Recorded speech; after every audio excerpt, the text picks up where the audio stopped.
Hello and welcome to Randy Ruben Rodriguez. Is that you there? It is, And along with Sergio. hi, hi, and Sergio. And this is Alan Appel, your host at the Great Give Radiothon on WNHH 103.5 FM. Hi, Alan. How are you? Hi, welcome. I'm fine. And these are folks from one of my favorite organizations in New Haven. Taking off my hat to ourkids.org. Whoa. Sergio, you can't have your audio with her audio. You got to be in separate rooms. Yeah, I know, but she But my phone. lost hers. All right, so we'll use your audio. Use one. We'll just use one. Yeah, we'll just use Sergio's. Okay. There we are. You want to turn on that camera, Sergio? Huh? The camera? Yeah, I'm sorry. There we go. All right. I'm sorry. Hey. Well, hi. Hello, guys. Hi, sorry. Hi. Well, it's not the picture that matters, I guess, as much as the words, and we have to talk fast, Randy Ruben Rodriguez, about our kids on The Great Give, and people should go to thegreatgive.org to contribute to this wonderful organization. You're one of the anchoring foster and adoption organizations in town. Am I correct? We are. We've been operating now for 20 years, providing service to with out-of-home care. With a wonderful record of family reunification. We have. In fact, in 2019, our reunification rate was 91% of the families we received to be reunified. So our staff are amazing and dedicated and really know how to engage our families and give them hope and aspirations to and getting how back together. Right, and you're in the midst of expanding on your old Dixwell Avenue location and in temporary headquarters up on Winchester, correct? Right. We're expanding Dixwell and we're temporarily over at 660 Winchester with Christian Community Action, which ironically is where we were first located while 45 Dixwell was being built. So it's a full circle and it's a great collaboration. We're very pleased. How many years ago was that? We were here in 2000, actually. Right. From 2000 to 2002 when the building was being built. So here on The Great Give, when you want people to know about the organization and how essential it is the funding going for general operating support, or will it focus on some of your new initiatives, which I know include after-school programs with teens and for kids who have been in residential care? Well, the after-school program is actually an ongoing program. That's not a new initiative. All our new initiatives will begin once we have completed our capital campaign and the building is completed and we've relocated back to 45 Dixwell. So right now, the Great Give is specifically for our existing operations. You know, with the pandemic, some of our services have not been able to move forward because of the restrictions placed on face-to-face contact. Right. So our primary discretionary fees are no longer able to come into our budget. So we are anticipating probably, well, we don't know really when we're going to be able to reinstitute that service, but at least a $60,000 deficit just in that line of service provision alone. So fortunately, though, our other services, our reunification and therapeutic family time services, are able to continue. However, they're all continuing virtually. And it's been a fascinating experience for our staff who are now working remotely from home with limited resources because we're really a center-based operation. And teaching our families, you know, our birth families, our foster families, our grandparents, how to Zoom and how to chat and work a lot of those sort of dynamics, which are very different from being center-based. And they've done a great job. They really have. Right. So you have to do a lot of tech teaching as well as interpersonal teaching, I would imagine. Exactly. You know, and it can get very challenging with the technology and being actually right in the foster home. Right. Because before, the foster family was not as engaged in the actual visit. But now we have a foster family who's actually hearing the interaction of the birth family with the child, and in some cases holding the baby in foster care while the birth mom or dad are trying to have a visit with that baby. And it's very, very challenging. It's challenging for the staff. It's challenging for birth families. You know, when their baby cries and they can't hold them and they can't comfort them, and somebody else is doing that. It's tough. It's really, really tough. And all that is going on the Zoom application. It just absolutely, yeah. Wow. Mostly all Zoom. Yeah, some of it's Snapchat, chat. Wait, what's that app? I don't do it. Yeah. Some of it is FaceTime, and some of it is, you know, a couple of other apps. WhatsApp. Right. But we really try and teach them Zoom. Right. Well, so that really is, you know, one of the silver linings of this terrible pandemic is that people are learning that there might be some advantages to having people together on a regular basis through kind of video conference stuff you might not have tried under normal circumstances. Right. That's very true. And, you know, it certainly can cut down on your mileage expenditures. Right, for people having to travel to meetings. But there is an element of the person-to-person connection that is clearly absent, you know. Yeah. And I think when I think about our kids, Alan, you know, when I think about the role of family in a child's life, and in the midst of this pandemic, you know, I think one of the hardest things that we've heard families talk about with this pandemic is when a family member dies. Be it dying in a hospital alone, be it dying within a family and not being able to grieve in whatever your culture's practice is. And, you know, it made me start thinking, how is that connected to our children who are residing in foster care? And some may, unfortunately, be in more than one foster home. Or some may be separated from their siblings in foster care because a foster family can only have enough room for so many children. And they may not be able to take the family of siblings in. So you've had that aloneness. Yes. You know? So you've had instances of parents or grandparents or relatives of your kids die during the epidemic? We have not.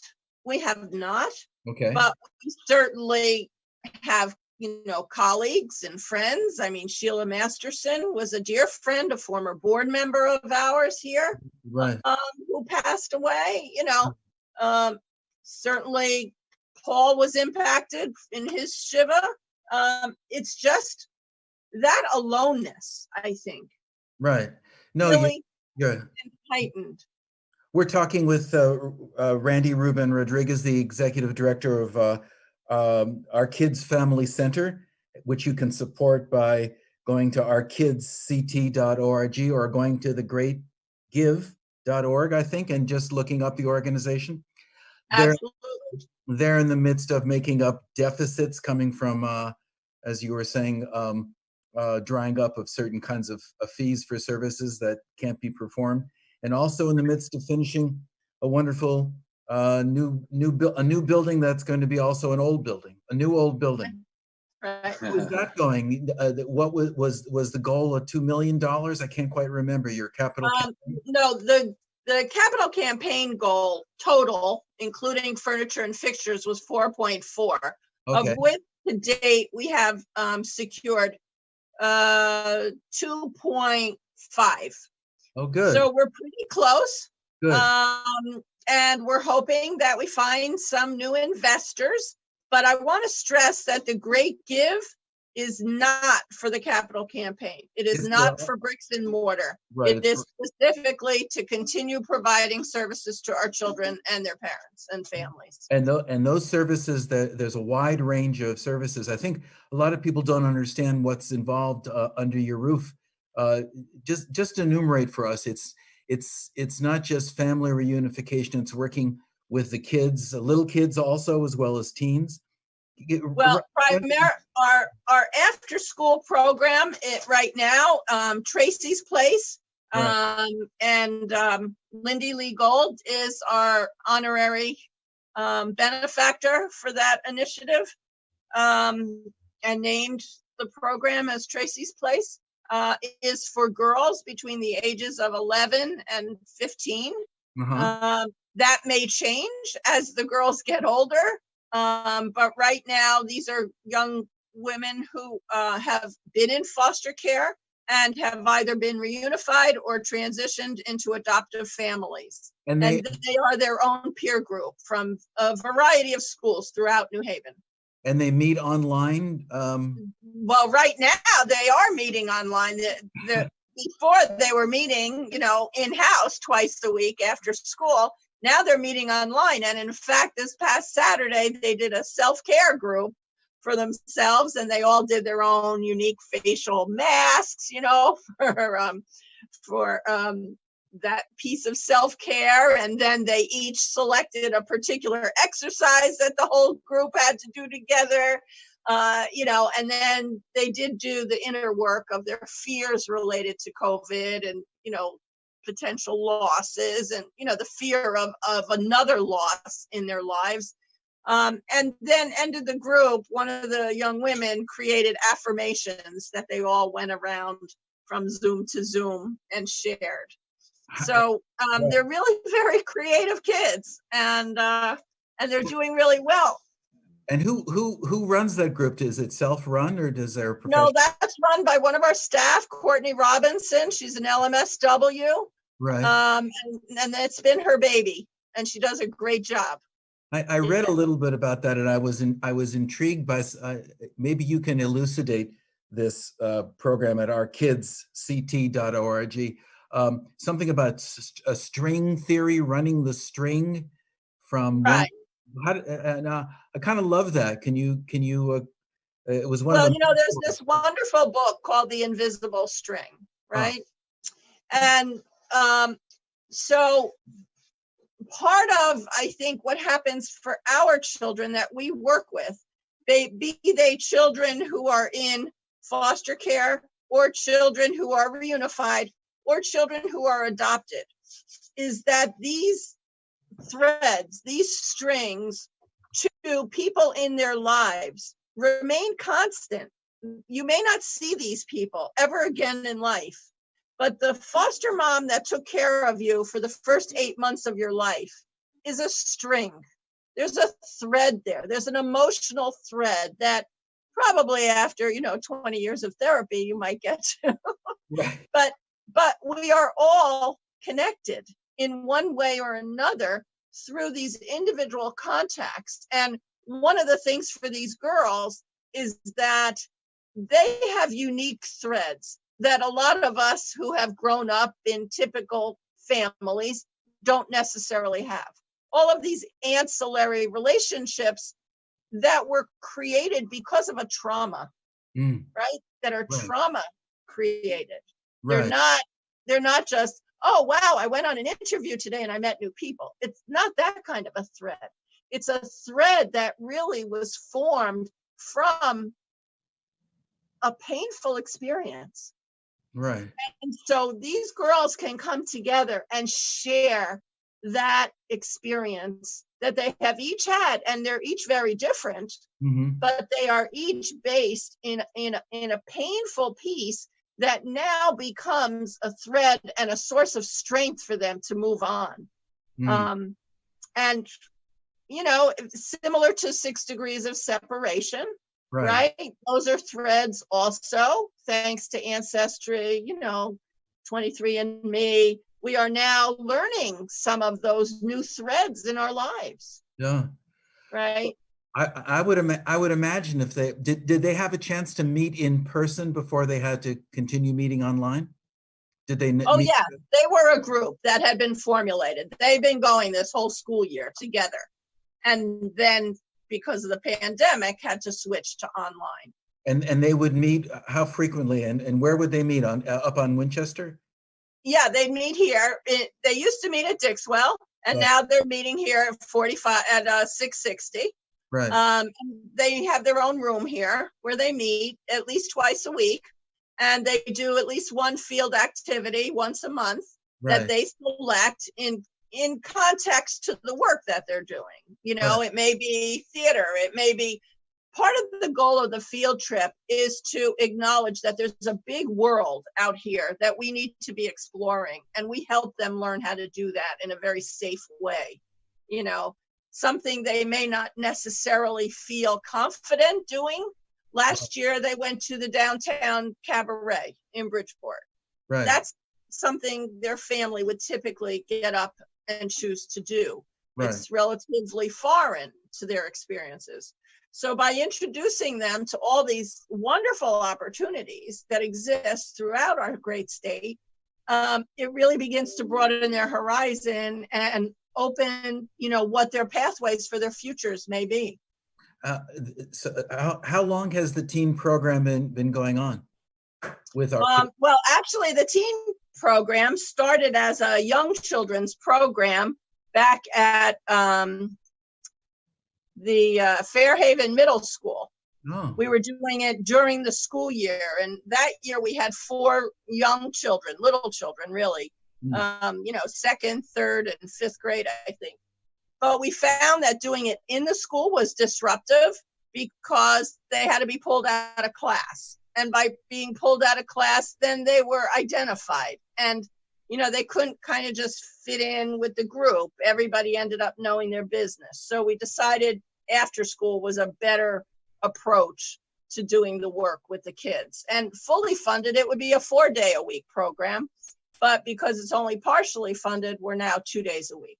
And that's why and to boys, but we don't want boys and girls together. But that's why we need listeners to go to ourkidsct.org or thegreatgive.org and contribute to supporting. Absolutely. Yeah. So I'm wondering, did the kids who were little kids then, are they the same kids now? Have they stuck together? They're not. This is a totally different group of children. Yeah. And they either come to us because they have been here visiting as young people in that age group, or right. The Department of Children and Families or the New Haven Board of Ed may have identified a child. Our most recent child who came into the group was identified by the New Haven Board of Ed as a child residing in care, needing assistance. I'm curious, you mentioned a moment ago that the kids didn't want to be identified or have I guess their peers know that they were in foster care or whatever. Is there still stigma attached to that? Do kids have to deal with that kind of issue? There's a huge stigma. I mean, first of all, to publicly acknowledge that you can't live with your parents, why not? Right. Why not? Right. And I will share with you on a very personal level, our children, Sergio's and my children, are adoptees. Mm-hmm. And one of them, as a young child, was approached. He wanted to be friends with, one of the kids in his elementary school. And the child's response was, "Why should I be your friend? Your own mother didn't want you." Oh. So there is, children bully, right? Right. And unfortunately, given the national climate, there's been license to bully. Mm. And so it's not so much the nature of living in foster care that's the problem. It's, why am I in foster care? That makes it most delicate. It's not the foster family per se. It's not the child frequently loves that foster family. And that's a whole other issue that we work with our kids. The dual loyalties that they experience, you know, after they've lived in a foster family for a year and that family's been really good to them and cared for them and treated them as their own. And now they're going back to their birth families. Well, how do you deal with that? You know, for some, they become an extended family member. In the ideal world, the foster family is an extended family member. You've been listening to Randy Ruben Rodriguez, the executive director of the Our Kids Family Center, explaining the complexities of life for kids in foster families and trying to reunite with their biological families here on The Great Give at WNHH 103.5 FM, community radio in Greater New Haven. And one of the things that makes Greater New Haven great is organizations like Our Kids Family Center. So, thank you. Oh, please, Randy. That's a very deep dive into the heart of one of the issues about loyalty and love, and how can you divide these things, and how can you express what you feel, and do you feel guilty, you know, loving one more than the other? I would imagine that those now, does that kind of stuff percolate at all levels in dealing with kids and parents as well? Absolutely. Absolutely. Because, you know, and now with Zooming, it's even more heightened, right? Because now birth families actually see the interaction of their child with the foster family. Right. Before, when we were picking up the children from the foster family, parents didn't have to experience that piece. You know, they knew they were in foster care, but they didn't see it. So whether it be that home looks nicer than their home, they may be a different economic class than their birth family. They may see aspects of that home that make them feel less than, or they may see things that are occurring in the foster home that totally go against their approach to parenting, because there may be some cultural differences and there may be just some different mannerisms that families have. But definitely the dual loyalty is a very big issue. You know, whether it's simply in a visit, a child innocently saying, well, my mommy gave me, you know, chocolate chip cookies yesterday, but their mommy is right there in the visit and their mommy wasn't with them yesterday. They're referring to their mommy in the foster home. Yes. So then birth mom has to deal with, right. Wow, my child's calling somebody else mommy. Right. You know, that's hard. My child is calling somebody else papi. I'm their daddy. I'm their papi, not that man. You know, like it's very upsetting. It's upsetting, and our staff do an incredible job really working with families to help them understand what's happening with those children, because children don't want to feel different either. So if they're in a group of children and everybody's calling this woman mommy, well, they're going to call them mommy too, because they're not going to call them Evelyn, you know? Right. Well, Randy Ruben Rodriguez and Sergio, thank you so much for joining us on the Radiothon of The Great Give and pitching your wonderful organization, the Our Kids Family Center. I wish we could speak more, but we were a little late in getting started, and our fault, sorry. No, please, we have to move on. But this stuff is so fascinating. We'd love to talk with you at another time. Yes, well, I think people need more to than happy and get some of my staff to really share the more intricacies, you know, of the experience and the great work that they do. Yeah. Well, we should do that on one of the regular programs when normal life resumes, or even before normal life resumes. But thank you so much for coming on to WNHH 103.5 FM's Radiothon this half hour in support of the Our Kids Family Center. Do go in and give as little as $5 or suggest to $25 or $25,000. I think we'll support all these wonderful teen programs. And thank you so much. Thank you again, Alan. We really appreciate New Haven Independent. And we appreciate you, both of you.